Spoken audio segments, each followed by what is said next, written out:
எஸ்ராவின் புத்தகம் 5வது அதிகாரம் 2வது வசனம். அப்பொழுது செருபாபேலும் யெசுவாவும் எழும்பி கட்டத் தொடங்கினார்கள். அவர்களுக்கு துடன் சொல்ல தேவனுடைய தீர்க்கதரிசிகளும் இருந்தார்கள். இந்த வரலாறு நமக்கு நல்லா தெரியும். சிறைப்பட்டு போன இஸ்ரவேல் ஜனங்கள் 3 குழுவினராக திரும்பி தங்கள் தேசத்துக்கு அனுப்பப்பட்டார். அதுல ஒண்ணு நெகேமியாவின் மூலமாக அலங்கத்தை கட்டினார்கள். 2வது செயல்தேலின் குமாரனாகிய அந்த செருபாபேலின் மூலமாக ஆலயம் கட்டப்பட்டது. அதுக்கப்புறம் எஸ்ராவின் மூலமாக அவருடைய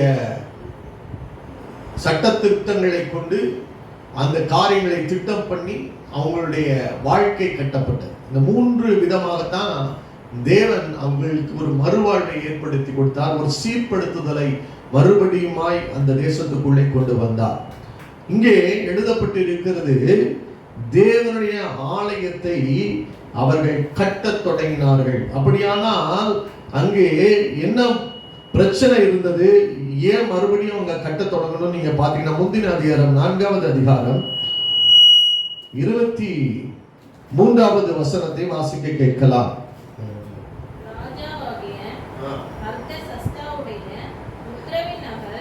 ராஜாவாகிய அர்த்தசஷ்டாவினுடைய உத்தரவின் நகல்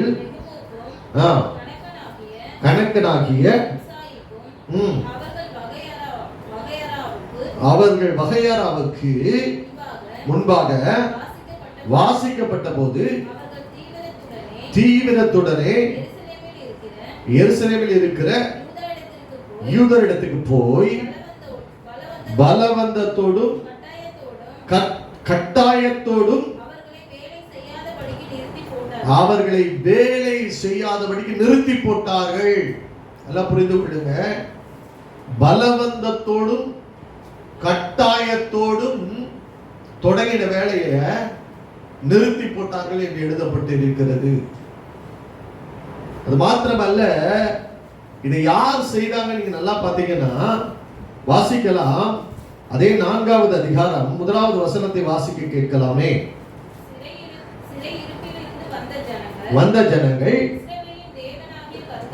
கர்த்தருக்கு ஆலயத்தை கட்டுகிறார்கள் என்று யூதாவுக்கும் பென்யமீனுக்கும் சத்துருக்கள் கேள்விப்பட்ட போது, அல்லேலூயா, ஆலயத்தை கட்டுறாங்க.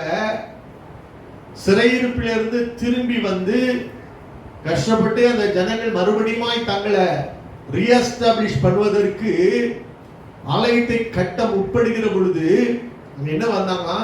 சத்துருக்கள் கேள்விப்பட்ட போது அவங்க என்ன செஞ்சாங்க? வலுக்கட்டாயமாக பலவந்தப்படுத்தி நிறுத்தி விட்டார்கள். அல்லேலூயா. அப்படின்னா நம்ம நினைக்க கூடாது, ஐயா சத்துருக்களுடைய போராட்டம் இருக்காது அப்படின்னு. தேவனுடைய ஆலயத்தை தானே கட்டுறோம், நல்ல காரியம் தானே ஒரு காரியத்தை பண்றோம்.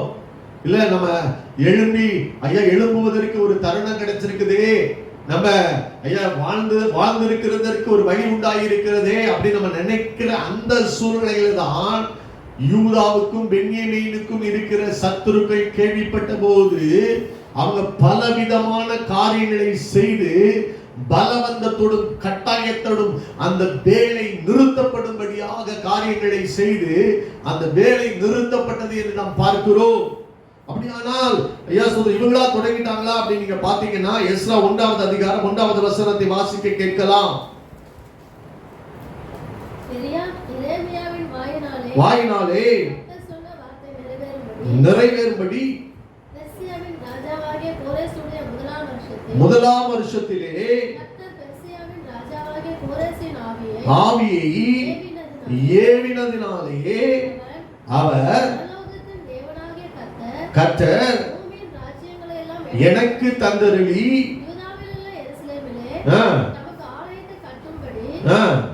எனக்கு கட்டளையிட்டு இருக்கிறார். ஹல்லேலூயா. அவர் எப்படி தொடங்கினாங்கன்னா, அவருக்கு பரலோகத்தின் தேவனானவர் கோரேசின் ஆவியை ஏவினதினாலே, இது தேவனால் தொடங்கப்பட்டது. பார்த்து விடுங்க ஐயா, சூத்திரம். அங்கே எத்தனையோ பேர் இஸ்ரவேலர் இருந்தாங்க, யூதர்கள் இருந்தாங்க.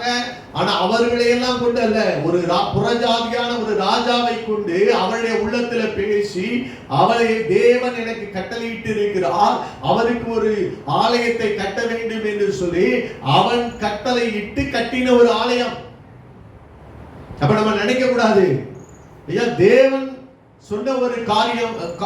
சில நேரங்கள் நம்முடைய வாழ்க்கையில் நம்ம என்ன நினைப்போம்னா, ஏன் தடைப்பட்ட, இது தேவன் இருக்கிறாரா? தடைப்பட்டவன நம்ம என்ன நினைப்போம், தேவன் தான் இதை சொன்னாரா, தேவன் தான் அதை செய்ய சொன்னாரா, இல்ல இவங்களாக செஞ்சுட்டாங்களா? அநேக நேரத்துக்கு நமக்கு வருகிற குழப்பங்கள் என்ன, நமக்கு வருகிற சோர்வுகள் என்ன, ஏன் நிறுத்தப்பட்டு விடுகிறது, ஏன் நம்மளுடைய வாழ்க்கையிலே தடைகள் வருகிறது அப்படின்ற பல்வேறு வகையான கேள்விக்குறிகள் இருக்கிறது.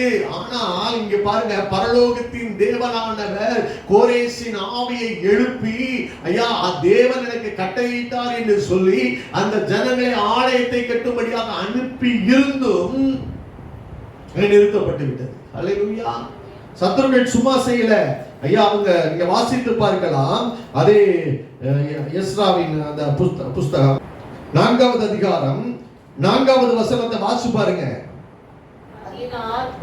அந்த தேசத்து ஜனங்கள் யூதா ஜனத்தின் கைகளை தளர பண்ணி கட்டாதபடிக்கு அவர்களை சங்கடப்படுத்தி சத்துருக்கள் எழும்பி என்ன செய்யறாங்க, கைகளை தளர பண்ணுகிறார்கள். அப்படின்னா என்னன்னா, உங்களை வீக்காக்குறாங்க. அது தேவனுடைய திட்டம், அது தேவனுடைய ஐயா காரியம். ஆனாலும் நான் சொல்றேன், சத்துருக்களுடைய வேலை என்ன அப்படின்னா, உங்கள் கைகளை தளர பண்ணுகிற ஒரு காரியம். தங்களுடைய வார்த்தையினாலே, தங்களுடைய செய்கைகளினாலே, தங்களுடைய எதிர்ப்பினாலே அவங்க என்ன செய்யறாங்க, உங்கள் கைகளை தளர பண்ணுகிறார்கள். நீங்கள் செய்ய முடியாதபடிக்கு, நீங்க அந்த வேலையை சுமக்க முடியாதபடிக்கு பல்வேறு போராட்டங்களை உங்களுக்குள்ளே கொண்டு வந்து, மன வடிவுகளை கொண்டு வந்து, ஐயா சொந்த வேலையை நிறுத்தி விடும்படியாக அவர்கள் எத்தனை பண்ணுகிறார்கள். தேவன் எனக்கு வாக்குத்தத்தம் கொடுத்துட்டாரு, தேவன் எனக்கு செய்ய சொல்லிட்டாரு, நான் செய்ய போறேன் அப்படின்றது அல்ல. ஒரு இரவு ஜெபத்தை வச்சா போராட்டங்கள், ஒரு வீட்டு கூட்டத்தை வச்சா போராட்டத்தை நம்ம சந்திக்க வேண்டியது இருக்கிறது. ஏன்னா ஐயா சோதரம், சத்துருக்கள் எதிராய் நின்று எழும்பி காரியத்தை கைக்கூடி வராதபடி, காரியத்தை நிறுத்தும்படியாக ஐயா அவன் திட்டங்களை செய்து கொண்டிருக்கிறான் என்பதுதான் உண்மை. எல்லாம் புரிந்து கொள்ள வேண்டிய ஒரு காரியம். கனி உள்ள மரத்துலதான் கல்லெறிவாங்கன்னு சொல்லுவாங்க. அப்படின்னா என்னன்னா, ஏதோ ஒரு காரியம் அங்க இருக்கிறது, அதனாலதான் சத்துரு கங்கணம் கட்டிக்கொண்டு அதை கைகளை தளரும்படியாக பல்வேறு காரியங்களை, யுக்திகளை அவன் செய்து வருகிறான். நீ வாசித்து பாருங்கள், ஆதியாகமம் 49வது அதிகாரம் 22 இருந்து வாசிக்க கேட்கலாமே. ஆதியாகமம் 49:22. யோசேப்பு கனி தரும் செடி,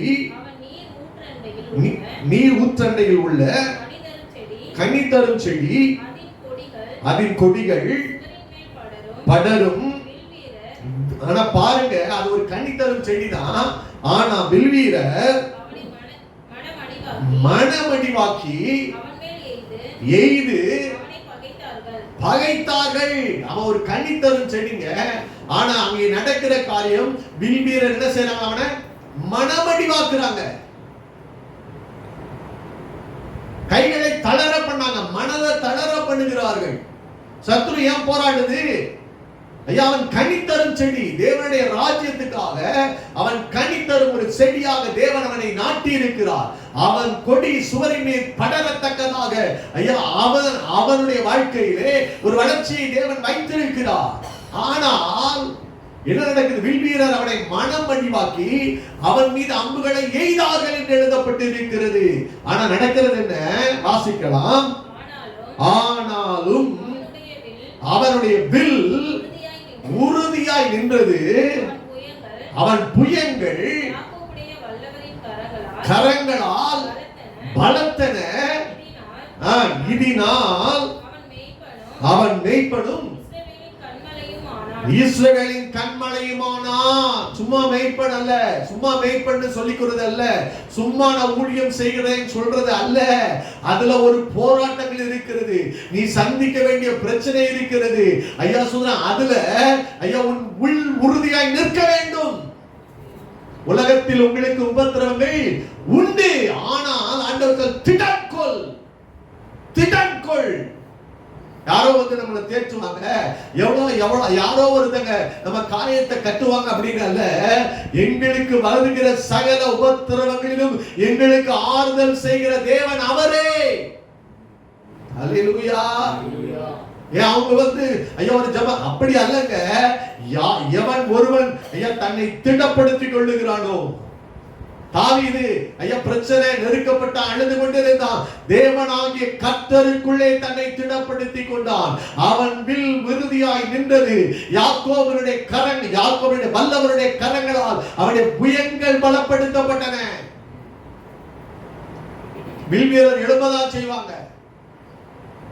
எங்கே ஐயா சொல்ற அவனுக்குள்ளே ஒரு அழைப்பு, அவன் மேய்ப்பனும் ஐயா இஸ்ரவேலுக்கு கண்மலையுமா இருக்க வேண்டியவன். ஆனால் வில் வீரர்கள் எதிர்த்து நிற்பாங்க. ஆனா அதன் மத்தியில நீ உறுதியாய் நிற்க வேண்டும். கைகளை தளர பண்ணுகிற காரியம். இப்ப நமக்கு அடுத்த கேள்வி, இது தேவன் தானா? தேவன் தான் கொடுத்தாரா? ஐயா தேவன் தான் செய்ய சொன்னாரா? இவங்க ஏன் வந்து ஆலயத்தை கட்டுறாங்க? நம்ம தேவையில்லாம வந்து கட்டிட்டோமா? இதெல்லாம் இந்த ஜனங்களுக்குள்ள வந்துச்சு. அதைத்தான் நான் சொல்ல வர்றேன். நிறுத்தி போட்டார்கள். அது மாத்திரமல்ல, நீங்க வாசித்து பார்க்கலாம் 4:5. பெர்சியாவின் ராஜாவாகிய கோரேசின் காலம் முழுவதும் தரியு என்னும் பெர்சியா ராஜா அரசாண்ட காலம் மட்டும் அவர்கள் யோசனையை அபத்தமாக்கும்படி அவர்களுக்கு விரோதமாய் ஆலோசனைக்காரர்களுக்கு கைக்கூலி கட்டினார்கள். அப்ப நம்ம சில திட்டத்தை போடுவோம், நம்ம சில யோசனைகளை வகையெடுத்து வச்சிருப்போம். இப்படி எல்லாம் பண்ணிடலாம், இப்படி எல்லாம் ஸ்டேஜ் பை ஸ்டேஜா இதை கட்டிடலாம், இப்படி எல்லாம் நம்ம எழுப்பிடலாம் அப்படின்னு சொல்லிட்டு பலவிதமான திட்டங்கள். ஆனால் சத்துரு என்ன செய்யறா பாருங்க, அவருடைய ஆலோசனைகளை எல்லாம் அபத்தமாக்கும்படி ஆலோசனைக்காரர்களுக்கு கைக்கூலி பரிதானம் கொடுத்தார்கள் என்று எழுதப்பட்டிருக்கிறது. நான் என்ன நல்ல முடிவெல்லாம் எடுக்கிறேன், நல்ல காரியங்களை நான் செய்றேன், ஆனா என் யோசனை நிறைவேறக்கூடாதபடி இன்னைக்கு சத்துரு பலவிதமான ஐயா காரியங்களை என் வாழ்க்கையில செய்து வருகிறான். அல்லேலூயா. அதனால இன்னைக்கு ஐயா சொல்ற என்னால ஒரு முடிவு எடுக்க முடியல, ஐயா சொல்ற செய்யவா வேண்டாமா, இதை நான் தொடர்ந்து பண்ணவா வேண்டாமா அப்படின்ற ஒரு குழப்பத்தோடு நான் நின்று கொண்டிருக்கிறேன். அல்லேலூயா. அதுதான் ரொம்ப ஐயா ஸ்தோத்திரம். நம்ம தேவன் தான் அப்படின்னு ஐயா அந்த காரியங்களை சந்தேகிக்க வைக்கிறதா சத்துரு. தேவன் உனக்கு அப்படி சொன்னது உண்டோ? அது மாத்திரமல்ல, 6வது வசனம் பாருங்க, 4:6. அகஸ்வேரு அரசாளுகிற பொழுது அவருடைய ராஜ்யபாரத்தின் துவக்கத்திலே எருசலேமிலும் குடியிருக்கிறவர்களுக்கு விரோதமாக பிராதி எழுதினார்கள். கன்னியாகுமரி பாஷையில என்ன சொல்லுவாங்கன்னா மொட்டை பெட்டிஷன் பாங்க. எங்க பெரியப்பா ஒருத்தர் இருப்பாரு, அவர் வேலை சில நேரங்கள் மொட்டை பெட்டிஷன் நல்லதுக்காகவும் இருக்கலாம், சில நேரங்கள்ல யாராவது ஒருத்தங்களை கவிழ்த்து விடுவதற்கு கூட இருக்கலாம். பிராது அவருடைய வேலையே தான். ஏதாவது ஒரு பிரச்சனைனா அவரால் நடக்க முடியாது, போக முடியாது, அந்த காரியத்தை செய்ய முடியாது.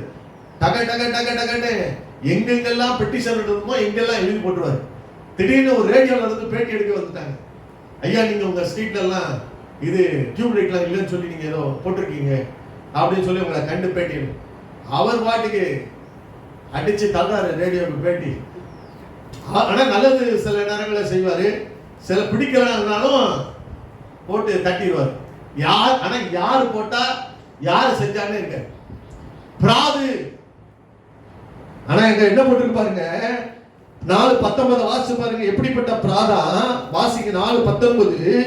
நம்முடைய உத்தரவினால் சோதித்து பார்க்கிற பொழுது அந்த பட்டணம் பூர்வ காலம் முதல் ராஜாக்களுக்கு விரோதமாய் எழும்பினது என்றும் அதிலே கலகமும் ராஜ துரோகமும் காணப்பட்டது. போட்டா பாருங்க. அவன் கலகம் உள்ள ஜனமையா, அவன்கிட்ட ராஜ துரோகம் இருந்தது.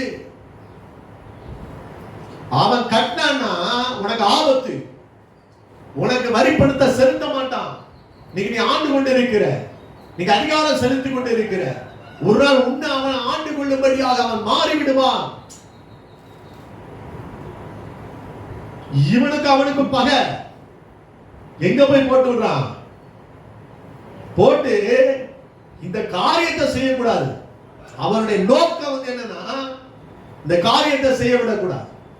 அல்ல, சத்துருடைய நோக்கம் என்னன்னா, உன் மீது இருக்கிற தேவ திட்டம், உன் மீது இருக்கிற தேவ நோக்கம் நிறைவேறாதபடி எங்க போய் கைய வைக்கணுமோ, யார்கிட்ட பிராது சொல்லணுமோ அவங்க சரியாய் சொல்லி உங்களுக்கு வர வேண்டிய நன்மைகள் வராது.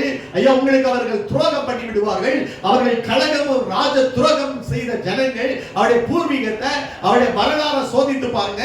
அவங்க ஆண்டு கொண்டிருந்த நாட்கள் இருந்தது என்று சொல்லி அந்த ஜனங்களை குறித்து பிராது எழுதுறதை அவர்கள் சோதித்து பார்த்து அது உண்மை என்று கண்டு, ஐயா, அதிகாரம் இன்றைக்கு நிறுத்தி போடுகிற அளவுக்கு காரியங்களை செய்து விட்டது.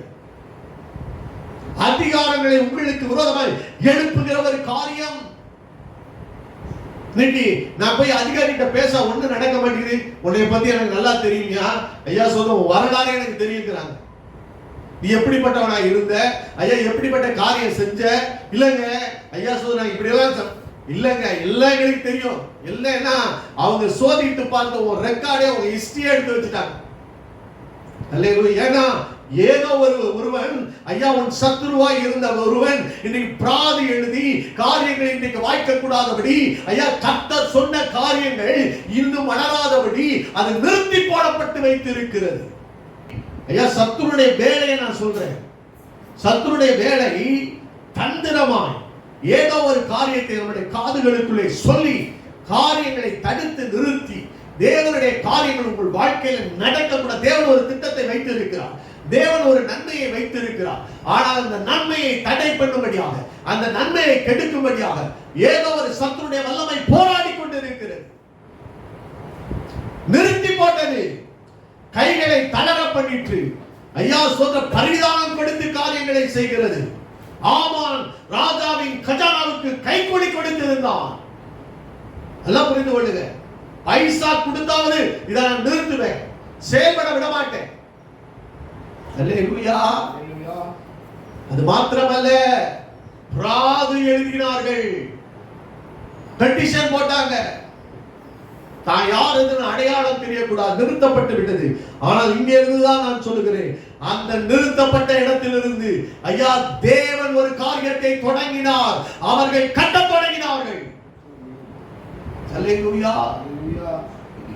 இன்னைக்கு ஏதோ ஒரு காரியத்தை உங்கள் குடும்பத்துல சரி, ஐயா, சொல்ற சபையில சரி, ஐயா, தனிப்பட்ட வாழ்க்கையில சத்துரு அநேக காரியங்களை நிறுத்தி போட்டான்.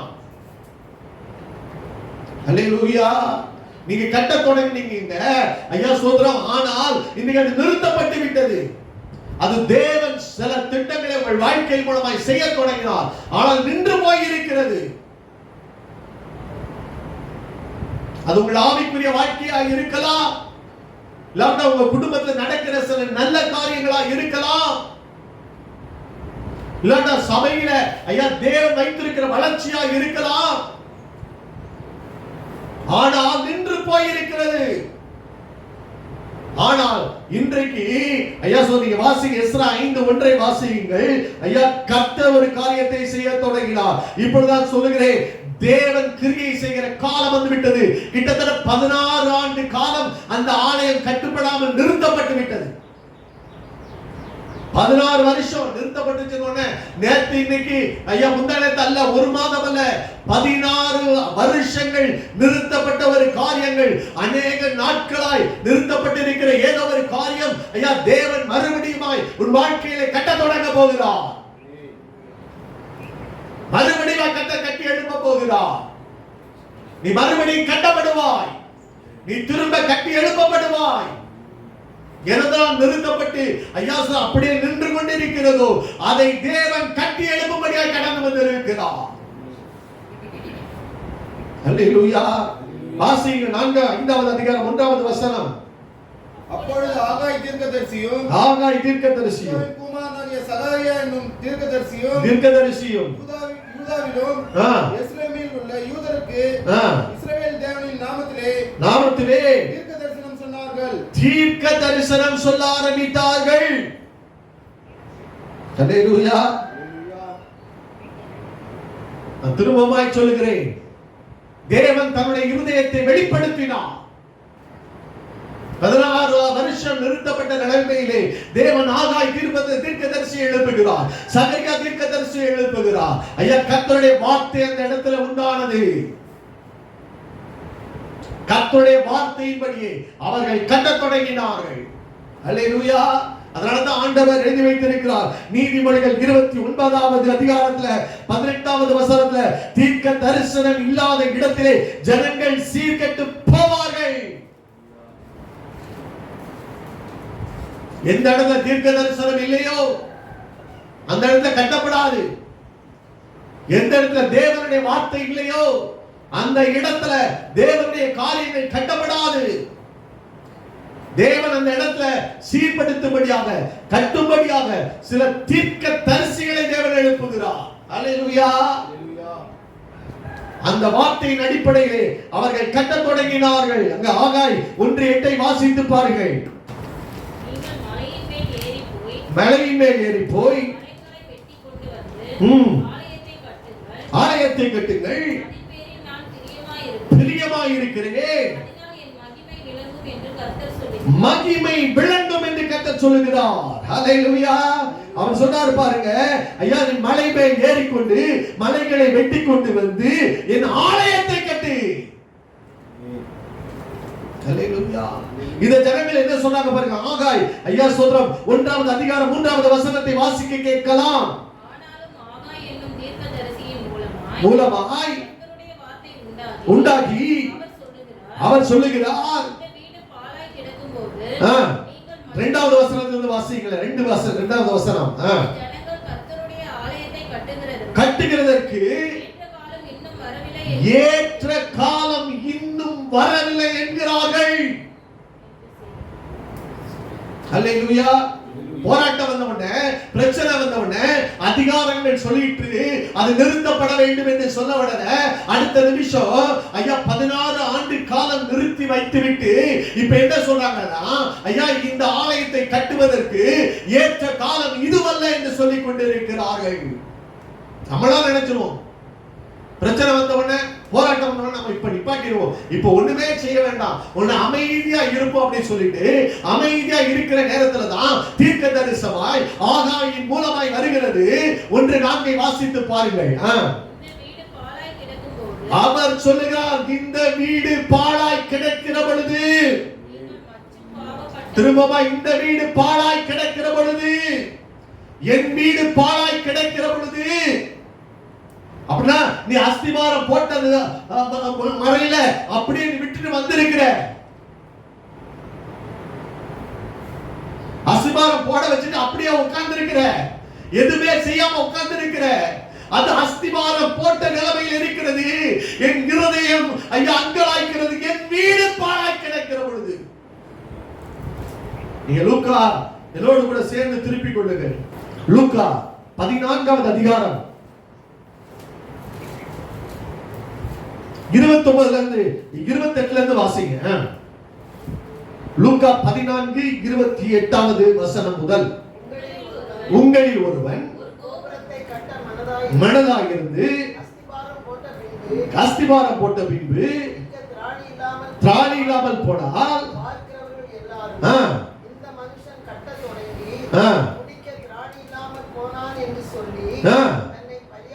பரியாசம் பண்ணாத பண்ணாதபடிக்கு அப்படின்னா ஐயா உன் வீடை நீ கட்டுகிற பொழுது ஐயா சொல்றான் அந்த வீட்டுல அஸ்திபாரம் போடப்பட்டு அப்படியே விட்டீங்கன்னா மத்தவங்க என்ன சொல்லுவாங்க, என்ன பரியாசம் பண்ணாதபடிக்கு ஏதோ ஒரு காரியத்தை செய்யணும்னு உன் வீட்டை குறித்து நீ எவ்வளவு அக்கறை உள்ளவராய் இருக்கிறாய்.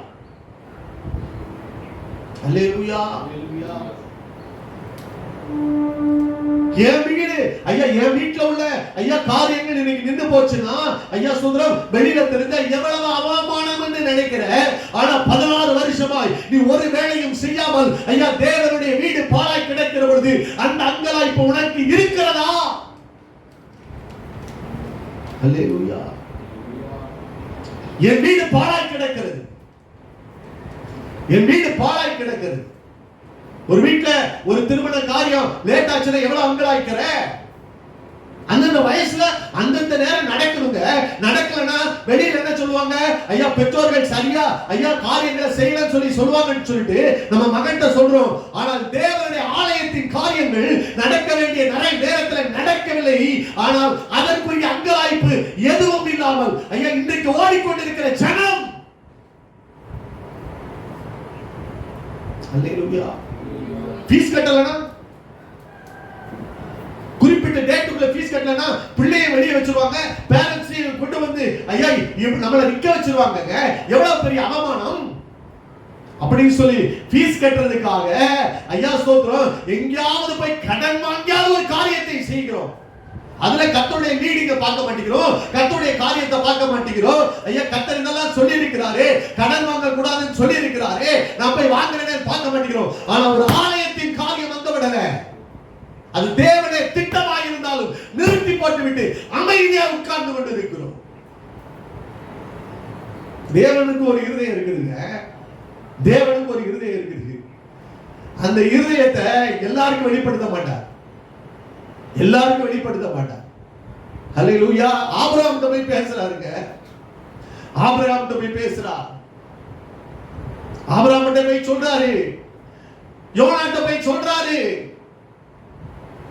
நான் நினிவேவை அழிக்க போகிறேன். அந்த அக்கிரமம் என் சமூகத்தை வந்து எட்டிருச்சு சொல்றாருங்க. அக்கறை இல்லாத, அதை குறித்து பாரம் இல்லாத ஜனங்களுக்கு அதை வெளிப்படுத்த மாட்டான். லோத்துட்ட போய் பேசிருக்கலாமே, இல்ல.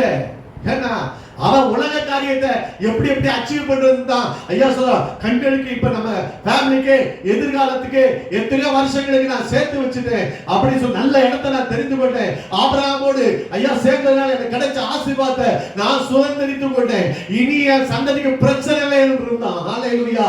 அவனுக்கு தேவனுடைய காரியங்களை குறித்தெல்லாம் அக்கறை இல்லை, தான் என்ன சம்பாதிக்க வேண்டும் என்பதை குறித்து தான் அக்கறை. அல்லேலூயா. ஒரு நாள் சேர்த்து வச்சது எல்லாம் அக்கினி மயமாகும், அக்கினி சுட்டரிக்கும். அல்லேலூயா. அக்கினி சுட்டரிக்கும். அன்னைக்கு தெரியும் எது நிலைத்திருக்கும் எது நிலைத்திருக்காது, எது மேல நீ இன்வெஸ்ட் பண்ணது நிலைத்திருக்கும் அன்னைக்கு தெரியும். அது உன்னை காப்பாற்றாது. அல்லேலூயா. என் வீடு பாழாய் கிடக்கும் போது ஆகாய் தீர்க்கதரிசியின் மூலமாய் சகரியா தீர்க்கதரிசியின் மூலமாய் ஆண்டவர் பேசுகிற வார்த்தை, என் வீடு பாழாய் கிடக்கிறது. அல்லேலூயா. அதை குறித்த பாரம், அதற்குரிய அக்கறை, அதற்குரிய ஐயா ஸ்தோத்திரம் ஐயா ஏவுதல் யாருக்கு இருக்கிறது? அல்லேலூயா. நீங்க அவரை வாசிங்க ஐயா. அந்த ஆகாய் 1வது அதிகாரம் 4வது வசனம்.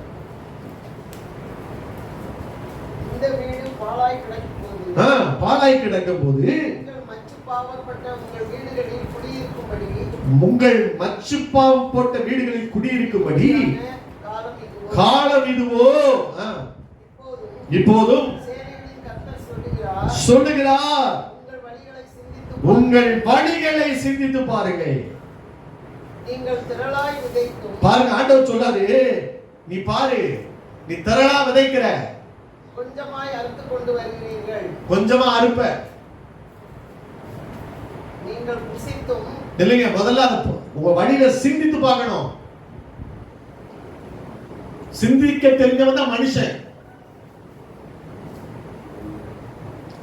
விதைச்சா ஒரு விவசாயி எப்ப சந்தோஷப்படுவானா, விதைச்சதுக்கு மேல அறுவடை எடுத்தாதான் சந்தோஷம். அந்த அறுவடை வரலன்னா அவன் சிந்திக்கணும், எங்கடா தப்பு பண்ணிட்டேன், நிலத்தை சரியா உழுகலையா, இல்ல விதம் தரமான விதை இல்லையா, இல்லாவிட்டா களைகள் முளைத்து விட்டதா, இல்லாட்டா நான் சரியான காலத்துல விதைக்கலையா, சரியான இடத்துல விதைக்கலையா, இல்லாட்டா ஐயா போர் அடிக்கிற பொழுது அங்கே ஏதோ தவறு நடந்துருச்சா, எங்க தவறு நடந்துச்சுன்னு ஐயா உன் வழிகளை சிந்தித்துப்பா, வழிகளை சிந்தித்துப்பா. நீ என்ன செய்யற, கொஞ்சமாய் நிறைய விதைக்கிற, அறுத்துக் கொண்டு வருகிறீர்கள். ஆனா கிடைக்குது என்னதான் இருக்குதா, வாசிங்க. திரளாய் விதைத்தும் கொஞ்சமாய் அறுத்துக் கொண்டு வருகிறீர்கள். அறுத்துக் கொண்டு வருகிறீர்கள், நீங்கள் புசித்தும் புசித்தும். திருப்தியாகவில்லை. பாருங்க, ஏன் சிலர் திருப்தியாக மாட்டேங்கிறாங்கன்னா, இது தேவன் அவர்கள் கொடுக்கிற, ஐயா ஸ்தோத்திரம், நான் திரும்பமாய் சொல்லுகிறேன், அவங்க எவ்வளவுதான் புசித்தா கூட திருப்தி ஆக மாட்டாங்க.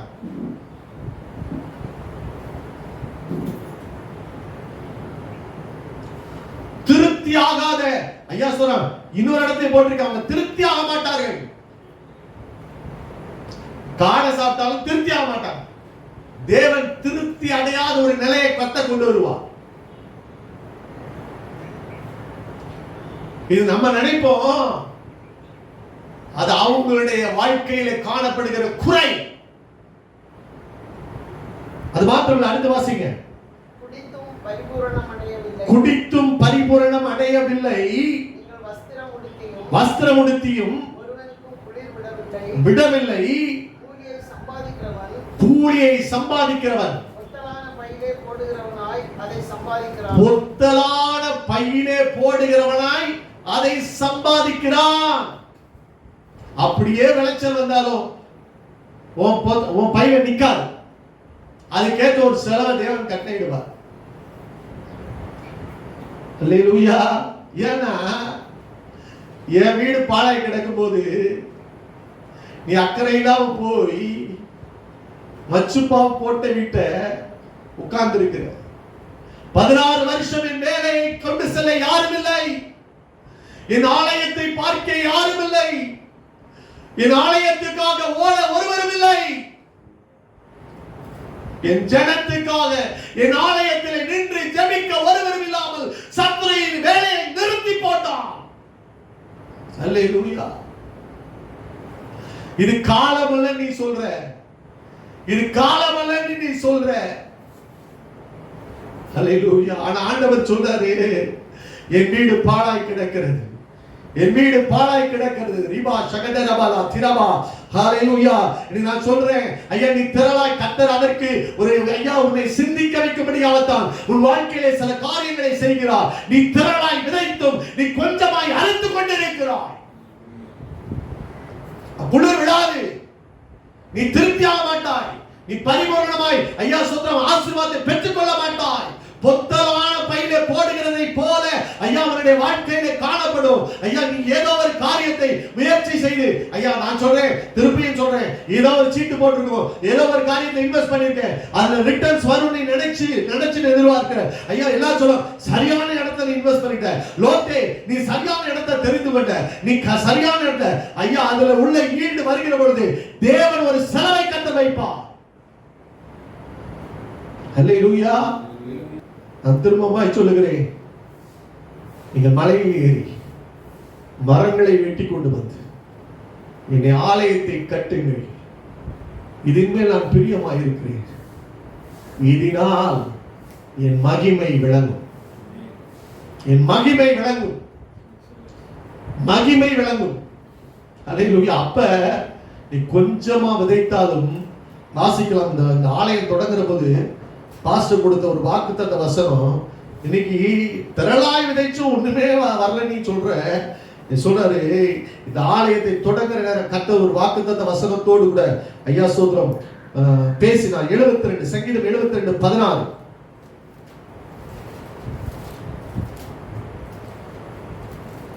சங்கீதம் 72:16. பூமியிலே மலைகளின் உச்சிகளில் ஒரு பிடி தானியம் விதைக்கப்பட்டிருக்கும். ஒரு பிடி தானியம் விதைக்கப்பட்டிருக்கும். அதன் விளைவு லீபனோனைப் போல அசையும். அது எப்படி இருக்கும்? அதன் விளைவு லீபனோனை போல அசையும். பூமியின் புல்லை போல நகரத்தார் செழித்தோங்குவார்கள். பாருங்க, புள்ளி என்னதான், நீங்க பூமியின் புல்லை போல நகரத்தால் என்ன செய்வாங்க? செழித்து ஓங்குவார்கள். ஹல்லேலூயா. அப்படியானால் ஒரு பிடி தானியம் தான் அது விதைக்கப்பட்டிருக்கும், ஆனால் அதற்கு லீபனோனின் மகிமையை போல இருக்கும். இன்னைக்கு நீ திரளாய் விளைத்தும் நீ கொஞ்சமாய் அறுவடை பண்ணி கொண்டிருக்கிறாய். ஹல்லேலூயா. ஐயா, எவ்வளவோ பிரயாசப்படுகிறாய், ஆனா இன்றைக்கு அந்த பலனை நீ பார்க்க மாட்டேங்கிறாய். ஹல்லேலூயா. ஆனால் ஆண்டவர் சொல்றாரு, ஐயா சொல்ல, நீ மாத்திரம் மலைகளை ஏறி போய் மரங்களை வெட்டி கொண்டு வந்து நீ ஆலயத்தை கட்டிப்பார். அது பூமி, அது மலையின் மேல் ஒரு பிடி தானியம் விதைக்கப்பட்டாலும் அதன் பலன் ஐயா ஒரு செழிப்பாய் காணப்படும். பூமியின் புல்லை போல ஜனத்தால் செழித்தோங்குவார்கள்.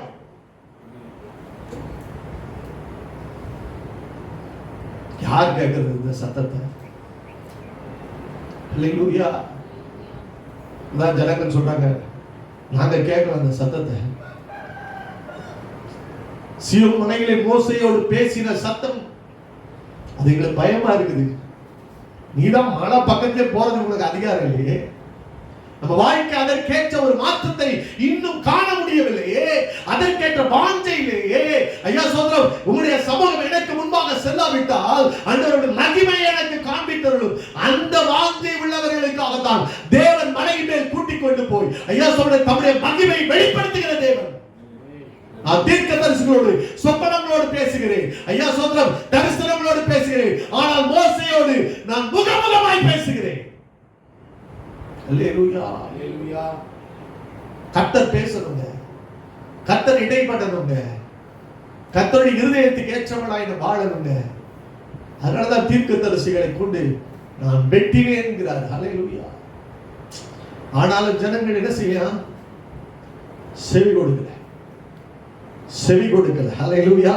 மற்றொரு 1:10 வாசிங்க. 1:10. ஆகாய் 1:10. ஆதலால் உங்கள் மேல் இருக்கிற வானம் பனியை பெய்யாமலும் பூமி பலனை கொடாமலும் போயிற்று. நான் நிலத்தின் மேலும் மலைகளின் மேலும் தானியத்தின் மேலும் புது திராட்சரசத்தின் மேலும் எண்ணெயின் மேலும் பூமியில் விளைகிற எல்லாவற்றின் மேலும் மனுஷரின் மேலும் மிருகங்களின் மேலும் கைப்பாடு அனைத்தின் மேலும் வறட்சியை வருவித்தேன். வறட்சி, வறட்சி ஒண்ணுமே பார்க்க முடியல. அப்படின்னா நீங்க செக் பண்ண வேண்டிய காரியம் என்னன்னா, தேவனுடைய திட்டத்தை நான் எங்க நின்று கொண்டு இருக்கிறேன்? ஒரே தடையா இருக்குது அப்படின்னாலும் சில காரியங்களை செய்ய அர்ப்பணிக்கிறோம். சொன்னது போல அஸ்திபாரம் போட்டு உன் வீடை கட்டுற போது மற்றவங்க பரிகாசம் பண்ணாதபடி எங்கேயாவது லோனாவது வாங்கிட்டு கடனாவது வாங்கிட்டு வந்து கட்டுறல, வீட்டை கட்டி முடிக்கிறல்ல, கல்யாணத்தை செஞ்சு முடிக்கிறல்ல, சாப்பாடு போட்டா என்ன தப்பா நினைப்பாங்க? ஏதாவது ஒரு காரியத்தை செஞ்சு நினைக்கிறோம்ல. ஆனா ஆலயத்துல மொத்தம் அதை பார்த்துக்கலாம். பின்னாடி 16 வருஷம் கொஞ்சம் வழிகளை சிந்தி. இப்ப சொல்றாரு வறட்சி. நான் பூமியை ஸ்டாப் பண்ணிட்டேன், வானத்தை ஸ்டாப் பண்ணிட்டேன். அங்கிருந்து வந்தாதாங்க நன்மையான எந்தையும் பூரணமான எந்த வரமும் பரத்திலிருந்து ஜோதிகளின் பிதாவிடத்திலிருந்து புறப்பட்டு வருகிறது. அவர் வானத்தை அடைத்தால், அவள் பூமியை வெண்கலமாய் மாற்றினாள்.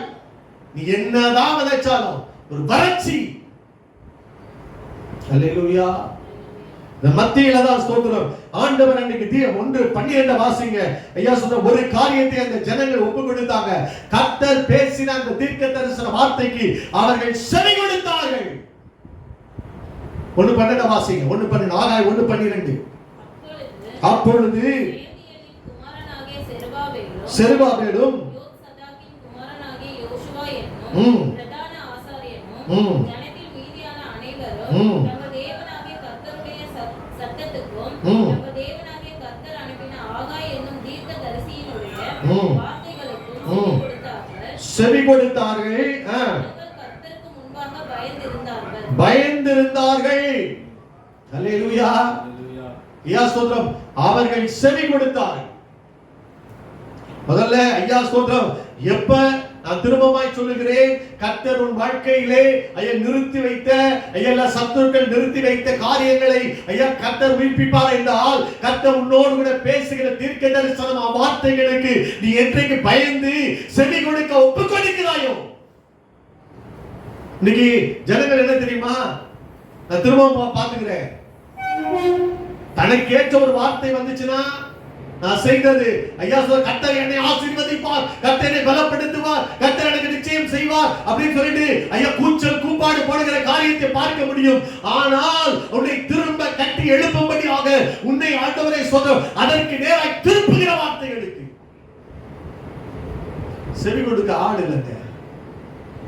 அல்லேலூயா. என்னைக்கு ஜனங்கள் சிறையிருப்பு போனாங்கன்னா, எரேமியா தீர்க்கதரிசியை தேவன் கடைசியில் அனுப்பி ஐயா நீ சிறையிருப்புகளை போறேன்னு சொல்லி கடைசி நிமிஷம் வரைக்கும் அவர்களை எச்சரித்து பார்த்தும் மனம் திரும்பாத, கர்த்தரிடத்தில் திரும்பாத ஜனங்கள் தான் சிறையிருப்புகளை போனாங்க. கடைசி வரைக்கும் தேவன் பேசுவார். நீங்க ரோமர் நீங்க வாசிக்கலாம், ரோமர் 2வது அதிகாரம் 3வது வசனம் என்று நினைக்கிறேன், வாசிங்க. கடைசி வரைக்கும் உன்னை காப்பாற்ற விரும்புகிறவர், ஆனால் நீ செவி கொடுக்கிற பட்சத்தில். ரோமர் 2:3 வாசிங்க. இப்படிப்பட்டவைகளை செய்கிறவர்களை குற்றவாளிகள் என்று தீர்த்தும் அவைகளையே செய்கிறவனே தேவனுடைய நியாய தீர்ப்புக்கு தப்பிக்கொள்ளலாம் என்று நினைக்கிறாயோ, அல்லது தேவ தயவு நீ குணப்படும்படி ஏவுகிறது என்று அறியாமல் பொறுமை. நான் நல்லா வாசிக்கோங்க, அவர் எப்படிப்பட்டவரா இருக்கிறாரா, தயவு, பொறுமை, நீடிய சாந்தம். ஐஸ்வர்யத்தை அசட்டை பண்ணுகிறாயோ. அல்லேலூயா. சில நேரங்கள்ல ஐயா சொல்ல டைம் கொடுக்கிறாரு, ஒண்ணுமே செய்யலையே. ஒருத்தர் எங்க பாஸ்டர் அவங்க வீட்டுக்கு போயிருந்தாங்க, கூப்பிட்டுருந்தாங்க. போன உடனே அவங்க ஒய்ஃப் அவர் சொல்றாராம், அவர் ஏதோ தீர்க்கதரிசின்னு சொல்றீங்க, நம்ம வீட்டுக்கு வராருல, நான் எவ்வளவு போய் பேசுறேன், என் பிசினஸ்ல எவ்வளவு போய் பேசுறேன் அப்படின்னா அவரை கண்டுபிடிக்க சொல்லுவாரு. அப்ப இவர் வந்துட்டு போனார் போல இருக்கு, ஒண்ணு அதை பத்தி ஒன்னும் சொல்லலாம் போல இருக்கு, பாத்தியா அதெல்லாம் ஒண்ணு மறைச்சிருவாரு அப்படின்னு சொல்லிட்டு சொல்லிட்டு போனாரா. ஒய்ஃப் போய் உங்க பாஸ்டர் வந்து நான் சொன்னாங்க, இப்படி எங்க ஹஸ்பண்ட் சொல்லிட்டு இருக்காரு. அப்ப அவரு சொன்னாரா, தயவுள்ளவர் தேவன், யாரையும் சீக்கிரத்துல அவமானப்படுத்த விட மாட்டாரு, ஆனா உன்னை ஒழுங்குபடுத்தவும் விட மாட்டாரு. ஹல்லேலூயா, ஸ்தோத்திரம். அதனால தேவனுடைய தயவு, பொறுமை, நீடிய சாந்தம் இவைகளை நம்ம என்ன செய்யக்கூடாதுன்னா அசட்டை பண்ணக்கூடாது என்று சொல்லி ஐயா தேவனுடைய வேதம் சொல்லுகிறது. இன்னொரு வசனத்தை காமிக்க, 2 பேதுரு 3:15 வாசிங்க. 2 பேதுரு 3:15. எதற்காக தேவன் பொறுமையாக இருக்கிறார்? மேலும் நம்முடைய கர்த்தரின் நீடிய பொறுமையை ரட்சிப்பென்று எண்ணுங்கள். போதும், கடகடன்னு வாசிக்காதீங்க, ரட்சிப்பென்று எண்ணுங்கள். எதற்காக நீடிய பொறுமையாக இருக்கிறார் அப்படின்னா ஐயா சொன்ன தேவ தயவு, நான் குணப்பட வேண்டும், நீ செவி கொடுக்க வேண்டும் என்று ஐயா பல முறை தேவன் உன்னோடு கூட இடைபடுகிறார். அல்லேலூயா. பாருங்க, ஆகாய் தீர்க்கதரிசி பேசின வார்த்தைகளுக்கு செருபாபேலும் யோசுவாவும் அவர் உடன் இருந்தவர்களும் பயந்தார்கள், செவி கொடுத்தார்கள். அல்லேலூயா, அல்லேலூயா. இல்லங்க, அங்க சத்துருவின் போராட்டம் இருக்குங்க, அங்க பயங்கரமான பிரச்சனை இருக்குங்க, அதெல்லாம் பண்ண முடியாது அப்படி இல்ல. அல்லேலூயா. கர்த்தர் சொல்லிட்டாரு சொல்லிட்டு அவர்கள் கட்ட தொடங்கினார். அல்லேலூயா. அதே பிரச்சனை தான், அதே சத்துருக்கள் தான், அதே அதிகாரம் தான், எந்த மாற்றமும் இல்ல. ஆனா ஒரே ஒரு மாற்றம் தான், இவர்கள் கர்த்தருடைய தீர்க்கதரிசன வார்த்தைகளுக்கு செவி கொடுத்தார்கள். தீர்க்கதரிசிகளை நம்புங்கள், அப்பொழுது சித்தி பெறுவீர்கள். அல்லேலூயா. நீ சித்தி பெறணும் தான், கர்த்தருடைய வார்த்தையை நம்பணும். அல்லேலூயா. அது எவ்வளவு பெரிய பிரச்சனையாலும் பரவாயில்ல, எவ்வளவு பெரிய போராட்டம் பரவாயில்ல, கர்த்தர் உன்னோடு கூட இடைவெளிகிற வார்த்தைக்கு நீ செவி கொடுக்கிற பொழுது, ஐயா கர்த்தர், ஐயா ஏதோ ஒரு காரியத்தை நிறுத்தி போட்டு வைத்திருக்கிறீர்கள், தேவனுடைய காரியத்தை நிறுத்தி போட்டு வைத்திருக்கிறீர்கள், தேவன் உன் வாழ்க்கையை தொடங்கினதை நிறுத்தி போட்டு வைத்திருக்கிறீர்கள், கர்த்தர் மறுபடியும் அதை தொடங்க வைக்க போகிறார். அல்லேலூயா. பாருங்க, அங்கே செவி கொடுக்க தொடங்கினார்கள். தொடர்ந்து நீங்க வாசிக்கலாம் அங்கே என்ன நடக்கிறதுன்னு. அதே ஆகாய் 1:14. பின்பு கர்த்தர் செயல்தியேலின் குமாரனாகிய செருபாபேல் என்னும் யூதாவின் தலைவனுடைய ஆவியையும் யோசதாக்கின் குமாரனாகிய யோசுவா என்னும் பிரதான ஆசாரியனுடைய ஆவியையும் ஜனத்தின் மீதியான எல்லாருடைய ஆவியையும் எழுப்பினார். அவர்கள் வந்து தேவனாகிய சேனைகளுடைய கர்த்தரின் ஆலயத்திலே வேலை செய்தார்கள். நான் திரும்பவும் சொல்கிறேன், கர்த்தருக்காக நீ ஒரு காரியத்தை எழுப்பி செய்யணும், கர்த்தர் நம்ம ஆவியை எழுப்பணும். அல்லேலூயா. ஆவியை எழுப்பணும். ஆவி எழுப்புதல் அடையாம ஒரு காரியத்தை செய்யவே முடியாது. அல்லேலூயா. இன்னைக்கு ஆவி செத்து போய் கிடக்குது. எல்லாரும் ஒரு வார்த்தையை தான் கேட்கிறாங்க. ஆனா ஒரு சில செவி கொடுத்தார்கள், ஒரு சில செவி கொடுக்கலனா அங்க என்ன நடக்குதுன்னா, அவங்க ஆவி ஏதோ ஒரு இடத்துல செத்து போய் கிடக்கிறது.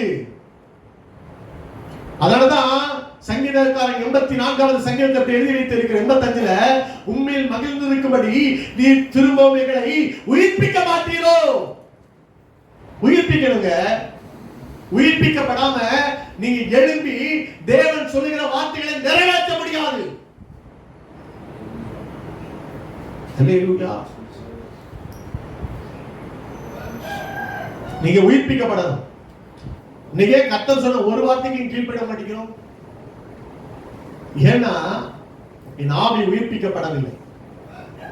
பாருங்க ஐயா, அவங்க எல்லாம் செவி கொடுத்தார்கள், பயந்திருந்தார்கள்னா, ஐயா அங்கே தேவன் ஒரு காரியத்தை செய்கிறார். செருபாபேலின் ஆவியையும், ஐயா அங்கே இருந்த யோசுவாவின் ஆவியையும், உடன் இருந்த எல்லாருடைய ஆவியையும் தேவன் எழுப்பினார். அவர்கள் எழுப்பி கட்ட தொடங்கினார்கள். அல்லேலூயா. எழுப்பணும் கர்த்தர். அல்லேலூயா. வாசித்து பாருங்க, இங்க ஒரு பண்ற ஜெபத்தை பாருங்க. சங்கீதம் 51:12 வாசிங்க. உமது இரட்சணியத்தின் சந்தோஷத்தை திரும்பவும் எனக்கு தந்து உற்சாகமான ஆவி என்னை தாங்கும்படி செய்யும். உற்சாகமான ஆவி என்னை தாங்கும்படி செய்யுங்க ஆண்டவரே. ஜெபம் பண்றோம். ஏனுக்கு நீங்க என்ன சொல்றோம், ஒரு உற்சாகமே வரல. உற்சாகமாய் கொடுக்கிற இடத்தில் தேவன் பிரியமாய் இருக்கிறார்னு சொல்லி சொல்றோம். ஆனா எனக்கெல்லாம் ஒரு உற்சாகமே தெரியல, மனப்பூர்வமா எனக்கு கொடுக்கிற இதே வரல. ஏன் சொல்றோம்? ஏன்னா எங்கேயோ ஒரு இடத்துல நீ விழுந்து போயிருக்கிற. அல்லேலூயா. எனக்கெல்லாம் எழுப்புதல் இல்ல, எனக்கெல்லாம் ஆவி இல்ல. ஐயா உனக்கு பிரசங்கிக்கப்பட்ட ஐயா 6 லட்சம் பேருக்கும், புருஷர்களுக்கும், வெளியே வந்த ஜனங்களுக்கும் பிரசங்கிக்கப்பட்ட வாக்குத்தத்தம் ஒண்ணுதான். யோசுவாவும் காலேபும் மாத்திரம் எப்படி சுதந்திரித்தாங்கன்னா, அந்த வாக்குத்தத்தத்தை குறித்த உணர்வு, அந்த வாக்குத்தத்தத்தை குறித்த ஒரு எழுப்புதல் அவர்களுக்குள்ளே காணப்பட்டது. மற்ற ஒருத்தர் கூட பிரவேசிக்க முடியல. என்ன காரணம்னா, அதற்குரிய உணர்வு, அதற்குரிய காரியம் இல்லாதபடி முறுமுறுப்பு, விக்கிரக ஆராதனை, வேசித்தனம், பரிகாசம் பண்ணுகிற காரியங்கள், பரீட்சை பேக்க பார்க்கிற காரியங்கள். அல்லேலூயா. அதனால தாவீது சொல்றான், உற்சாகமான ஆவி என்னை தாங்கும்படி செய்யும்.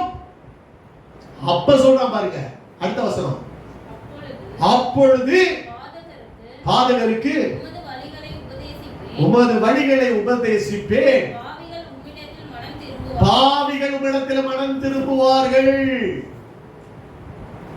உற்சாகமான ஆவி இல்லைன்னா நான் யாருமே எதுவும் சொல்ல மாட்டேன். பாதகருக்கு உங்களுடைய வழியை சொல்ல மாட்டேன். அல்லேலூயா. ஏன் எனக்கு சொல்ல எனக்கே வெக்கமா இருக்குன்னா, நான் பாவத்துல இருக்கும்போது நான் போய் இன்னொருத்தட்ட போய் நீ ரட்சிக்கப்படுன்னு எப்படி சொல்லுவேன்? சொல்ல மாட்டேன். யாரும் மனம் திரும்பவும் மாட்டான். ஹல்லேலூயா.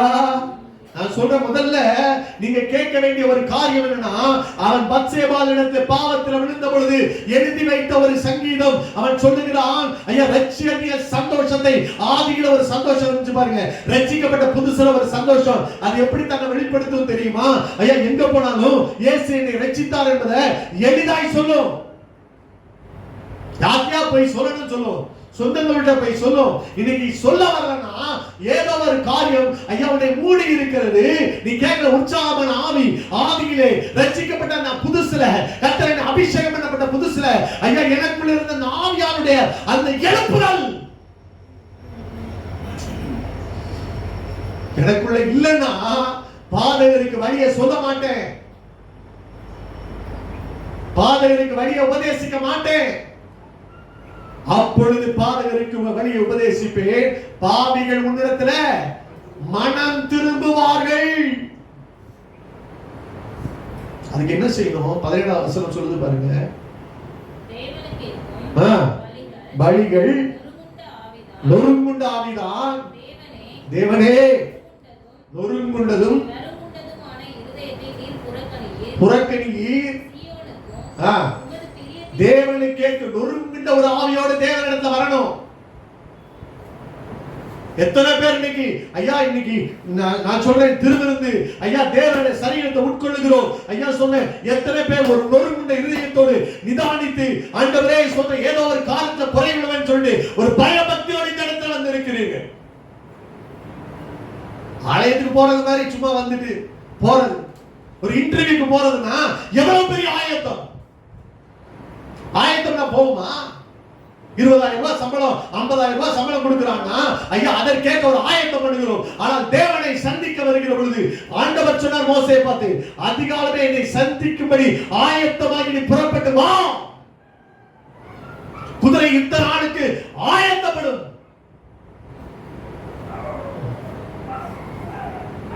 சும்மா துணிகரமா வந்து தேவ சமூகத்துல ஆசீர்வாதத்தை பெற்றுக் கொள்வதற்கு, இல்லாட்ட தேவனுடைய இருதயத்தை அறிந்து கொள்வதற்கு ஐயா சொல்ற எல்லாத்தையும் அவர் வெளிப்படுத்த மாட்டார், எல்லாத்தையும் வெளிப்படுத்த மாட்டார்.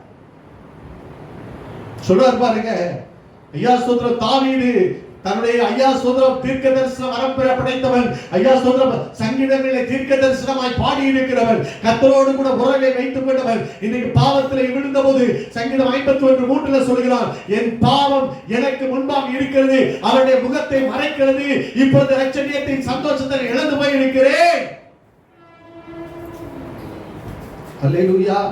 எந்த அளவுக்கு வசனத்தை நீங்க உள்ள கிராப் பண்ணிக்கிறீங்கன்னு தெரியல.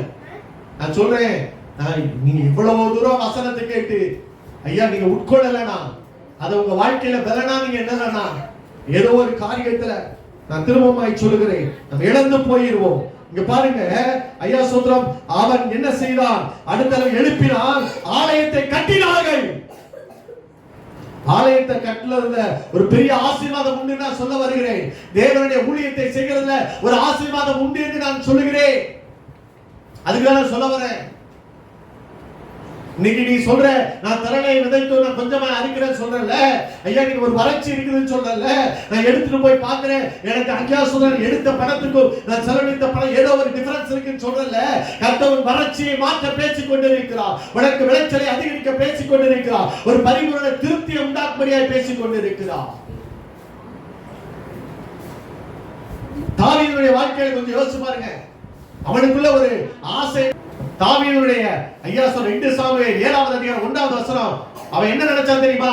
ஒரு ஆலயத்தை கட்ட வேண்டும் என்று சொல்லி, நான் நல்ல வீட்டுல குடியிருக்கிறேன், ஆனால் இந்த உடன்படிக்கை பெட்டி ஒரு திரைச்சீலை நடியில இருக்கிறது.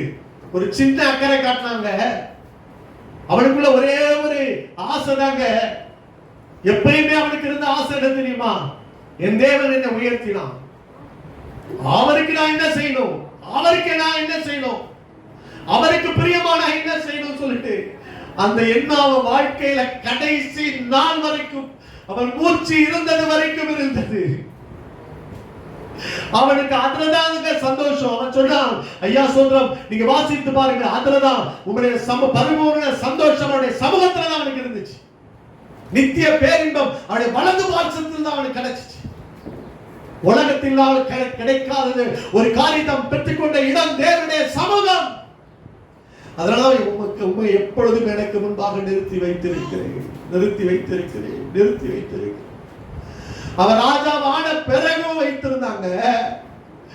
இந்த ஆலயத்துக்கு, இந்த உடன்படிக்கை பெட்டிக்கு, இந்த தேவ சமூகத்துக்கு ஐயா நான் கேதுரு மரத்தினாலே உண்டான ஒரு வீட்டிலே வாசம் பண்ணுகிற பொழுது ஐயா இது ஒரு திரைச்சாலை சீலையின் பின்னாக நின்று கொண்டிருக்கிறது.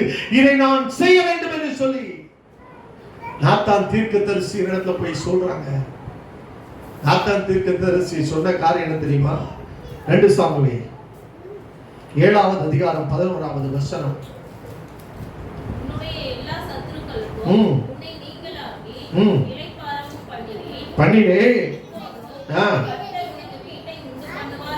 கர்த்தர் உனக்கு ஒரு வீட்டை உண்டு பண்ணுவார். அவன் நினைச்சான். ஆனா கர்த்தர் சொன்னாரு, சத்துருக்களை எல்லாவற்றையும் முறியடிக்க கர்த்தர் உதவி செஞ்சிருக்கேன். அவனை ஞாபகப்படுத்துகிறாரு, எவ்வளவு பெரிய சத்துருக்கள் பிடியில நீ இருந்த, நீ என்னை தேடினதுனால, என் சமூகத்தை உனக்கு முன்பாக வைத்திருந்ததுனால எல்லா சத்துருக்களை முறியடித்து இப்ப நான் சொல்றேன், உனக்கு ஒரு நிலையான வீட்டை உண்டு பண்ணுவேன். அப்படின்னா தேவ சமூகத்திலே வாஞ்சை வைத்த ஐயா, தேவனுடைய ஆலயத்தின் மீது வாஞ்சை வைத்த ஒரு மகனுடைய வாழ்க்கையிலே ஐயா அவனுடைய குடும்பத்தை வீட்டை அவர் சந்ததியை சொன்னார். தலைமுறையால் உன் சந்ததி ராஜரீகம் பண்ணும். அவன் சிங்காசனத்தை ஆளுகை செய்ய ராஜா இல்லாமல் போவதில்லை அப்படின்னு சொல்லி ஒரு பெரிய ஆசீர்வாதத்தை கட்டளையிட்டாங்க. ஆலயத்தை கட்ட நினைச்ச ஒரு மனுஷனுடைய வாழ்க்கை. தாவீது ஆலயத்தை கட்டும்படியாக செஞ்ச ஒரு பிரயாசத்துக்கு கூட தேவன் பலன் அளிக்காமல் விடவில்லை. எனக்கு கர்த்தர் செய்யலன்னு சொல்லிட்டு தாவீதால சொல்ல முடியுமாங்க?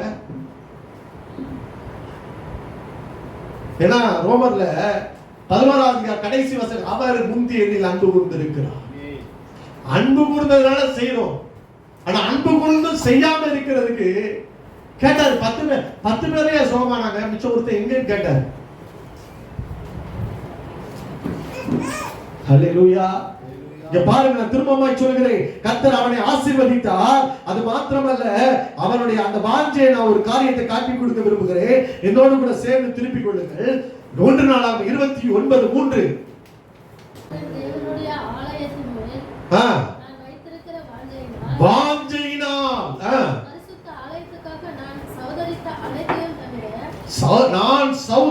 அனைத்தையும் தவிர எனக்கு சொந்தமான பொன்னையும் வெள்ளியையும் தேவனுடைய ஆலயத்துக்கு கொடுக்கிறேன். அல்லேலூயா. பாருங்க, வாஞ்சை, ஆலயத்தின் மீது ஒரு வாஞ்சை, அதுதாங்க பெரிய ஆசீர்வாதத்தை கொண்டு வந்தது. சந்ததிக்கு தகப்பன் என்ன சேர்த்து வைத்திருக்கிறான், என்ன பொக்கிஷத்தை நீ சேர்த்து வைத்திருக்கிறான். சவுல் பாருங்க, தன் சந்ததியின் மீது இருக்கிற ஆசீர்வாதத்தை இழந்து போனான். தேவனுடைய ஆசீர்வாதத்தை இழந்து போனான். அல்லேலூயா. அவன் சந்ததி ஆசீர்வதிக்கப்பட வேண்டியதுங்க. அவனை பார்க்கலும் உத்தமனாகிய அவனை தோழனுக்கு அதை கொடுப்பேன் என்று சொல்லி மாற்றி, ஏன் வாஞ்ச வேற எங்கேயோ போயிருச்சு. என்னைக்கு ஆசை தேவன் மேல விட்டு தேவன் கொடுக்கிற ஆசீர்வாதம் மேல திருப்பப்படுகிறதோ அன்னைக்கு ஆசீர்வாதங்கள் எல்லாம் நீ இழந்து போவான். அது உன் கையில நிரந்தரம் கிடையாது. ஹல்லேலூயா. இங்க நான் திரும்பமாய் சொல்கிறேன், இன்னொருவனை நான் காட்டி கொடுக்க விரும்புகிறேன். அவருடைய ஆசீர்வாதம் தலை எடுக்க கூடாதபடி போனது சொல்லி நான் முடிக்கிறேன். மல்கியா 1:4 வாசித்து பார்க்கலாம்.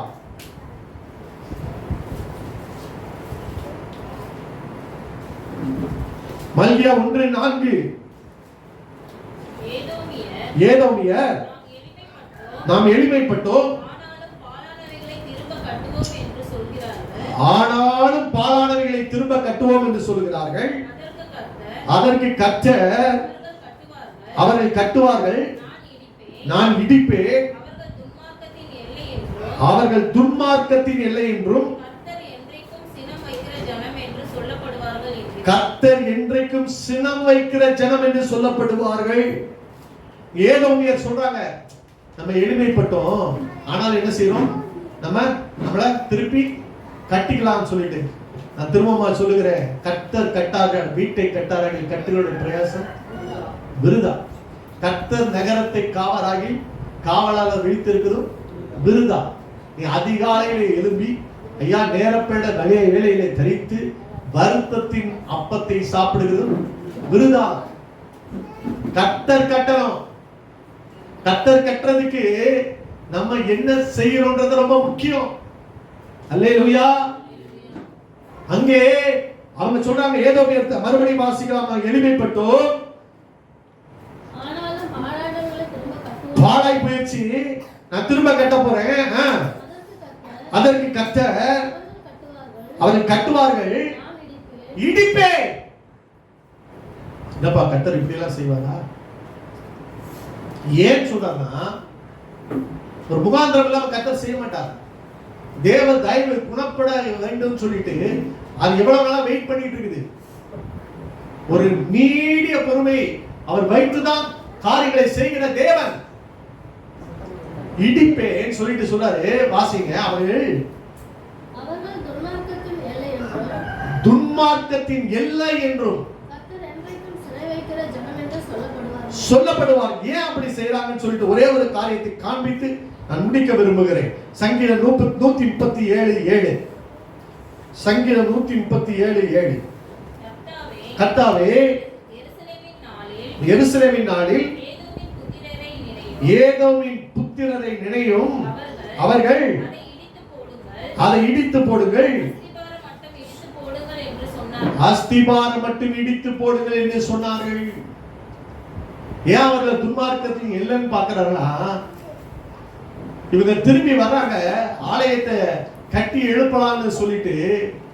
ஆனா அந்த ஏதோமியன் அவன் சொல்றான், அந்த சத்துருக்களை பார்த்து, பாபிலோனியரை பார்த்து சொல்றான், அவனை இடிச்சிருங்க, அஸ்திபாரம் மட்டும் இடித்து போடுங்க, அவங்க இனி எழும்ப கூடாதபடி அவனை இடித்து போடுங்க. அல்லேலூயா. தாவீது ஆலயத்தை கட்டணும்னு நினைச்ச அவன் குடும்பத்தை தேவன் ஆசீர்வதிச்சான். திரும்பமாய் சொல்லுகிறேன், பாழாய் கிடக்கிற இடங்களை கட்டணும்னு நினைக்கிற தாவீதுடைய வாழ்க்கையில எல்லாத்தையும் தரேன்னு சொல்லி உற்சாகமாய் உதாரத்துவமாய் உத்தம இருதயத்தோடு நான் மாத்திரம் என் வீடிய மாத்திரம் சொல்லி கர்த்தருடைய ஊழியத்தின் மீது வாஞ்சி உள்ளவனாய் தன்னுடைய காரியத்தெல்லாம் கொடுத்தான். அவனுக்கு ஒரு நிலையான வீட்டை தேவன் கட்டி கொடுத்தார். ஒருத்தர் சொன்னான், கர்த்தருடைய நாளிலே ஏதோ நினைத்திருந்த ஆண்டவரே, அழுகிறான், நானே சிறைப்பட்டு போய் திரும்பி வர்றேன், ஆனா என்னை அஸ்திபாரம் மட்டும் இடித்து போடுங்கன்னு சொல்லிட்டு, ஐயா இந்த ஜனங்கள் ஏதோமியர்கள் சொல்றாங்க என்னை இடித்து போட்டாங்கன்னு சொல்லிட்டு, கர்த்தர் என்ன செஞ்சா தெரியுமா? அவங்கள திருப்பி அவங்க கட்ட பார்த்தாங்க. அதை ஏதோமியர் அதுக்கப்புறம் எழும்பவே முடியல. ஹல்லேலூயா. நான் சொல்லுகிறேன், இன்றைக்கு ஆலயத்தின் மீது ஒரு வாஞ்சை வேண்டும். ஹல்லேலூயா. என் வீடு பாழாய் கிடக்கிறதுன்னு சொல்ற ஒரு நிலைமை உங்களுக்கு எனக்கும் இல்லைன்னா, ஐயா சொல்றோம், நிறுத்தி விட்டீங்கன்னா நீ மறுபடியும் கட்ட தொடங்குங்க. ஹல்லேலூயா. நீ கத்த உங்க ஆவியில ஏவுறதுக்கு முதல்ல உங்க நொறுங்குண்ட இதயத்தோடு நறுங்குடையதோடு நீங்க செய்து கொண்டிருக்க பாவங்களை விட்டு முதல்ல மனம் திரும்புங்க. ஹல்லேலூயா. பாவம் வச்சுட்டு ஒருத்தர் ஊழியம் செய்ய முடியாது. செஞ்சா எங்கேயோ ஒரு இடத்துல அடி விடுவோம். ஹல்லேலூயா. திரும்பமாய் சொல்லுகிறேன், ஐயா சோதரம், சத்துருக்களை கர்த்தர் பார்த்துக் கொள்வார். ஹல்லேலூயா. நீங்கள் மலை மேல் ஏறி போய் மரங்களை வெட்டி கொண்டு வந்து தேவனுடைய ஆலயத்தை கட்டுங்கள், அதில் மேல் நான் பிரியமாக இருக்கிறேன், அதனால் மகிமை வழங்கும் என்று ஆண்டவர் சொல்கிறார். கண்களை மூடி கர்த்தரை நோக்கி பார்ப்போம். ஸ்தோத்திரம். ஆட்கொண்டு எங்களை காணலாக்கு, ஆட்கொண்டு எங்களை காணலாக்கு, அன்பினால் இன்று அலங்கரியோ, அன்பினால் இன்று அலங்கரியும்.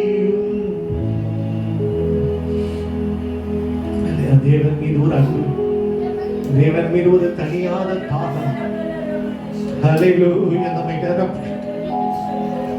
என் வீடு பாழாய் கிடக்கு, என் வீடு பாழாய் கிடக்கிறது. அந்த அன்பு தேவன் நாளை மீது இந்த வாஞ்சையினால இது தவிர எனக்குரியது எல்லாவற்றையும் அந்த அன்பு, அந்த ஆலயத்தை கட்டுகிறதற்குரிய அன்பு, நிறுத்தப்பட்ட வேலையை கட்டுகிறதற்குரியவர் அன்பு. ஆண்டவரே, எங்களிடம் கோதுமை மணிந்து சாகாவிட்டால், நிலத்திலே விழுந்து சாகாவிட்டால் அது தனித்திருக்கும், அது செத்ததே ஆகி மிகுந்த பலனை கொடுக்கும். நீ தனித்திருக்க விரும்புகிறாயா? உன் சுயம் சாக, நான் வாழணும், நான் முன்னேறணும், என் குடும்பம் தழைக்கணும்னு நீ நினைக்கிற அந்த சுயம் சாகட்டும். கத்தர் பெருகட்டும். நன்றி.